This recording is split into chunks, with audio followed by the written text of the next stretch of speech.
ખેરાલુ તાલુકાના ગોરીશના ગામે આરોગ્ય તંત્રને પડકાર ફેંકનાર ડૉક્ટર મુન્નાભાઈ જેઓ ડિગ્રી વગર પોતાની એક દુકાન ચલાવી રહ્યા છે અને જે બાયોવેસ્ટ છે એ પણ ખુલ્લેઆમ જાહેર જનતાના પગોમાં આવે એવી રીતે નાખવામાં આવી રહ્યો છે।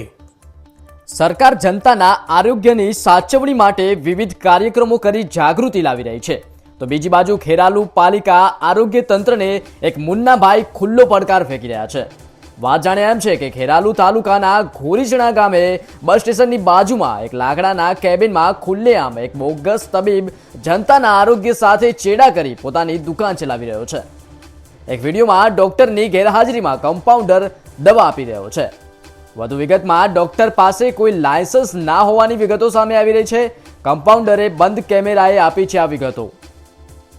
જ્યારે મીડિયા કર્મીએ આ દવાખાનાની બાબતમાં પૂછતા કમ્પાઉન્ડર ગોળ બાબતો આપી ડોક્ટરોને પોતાનો લૂલો બચાવ કરી રહ્યો છે। બીજી ચોંકાવનારી વિગત એ સામે આવી રહી છે કે મેડિકલ વેસ્ટ પણ ખુલ્લામાં નાખવામાં આવી રહ્યો છે અને કેબિનની બાજુમાં મેડિકલ વેસ્ટ બાળવામાં આવી રહ્યો છે।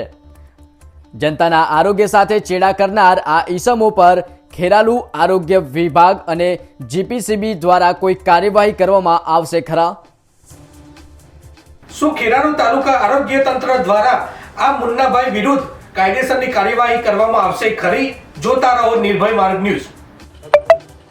હા, કેટલી વાર માં થોડી વાર લાગે આવે કસમપુરા આવે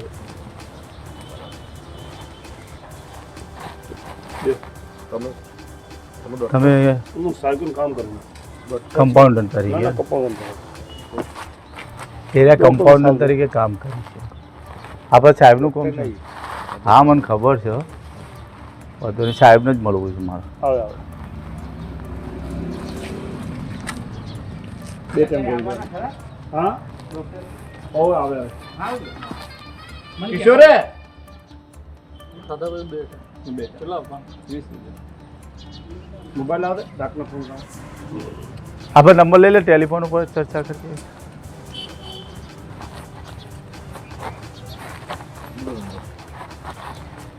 સાહેબ નંબર આવે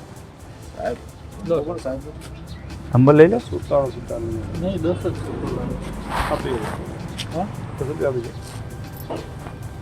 37 10 નહીં છૂટા નહીં હા ઉપર 10 રૂપિયા નુકસાન કેમ ખાય છૂટા નહીં યુ બરાબર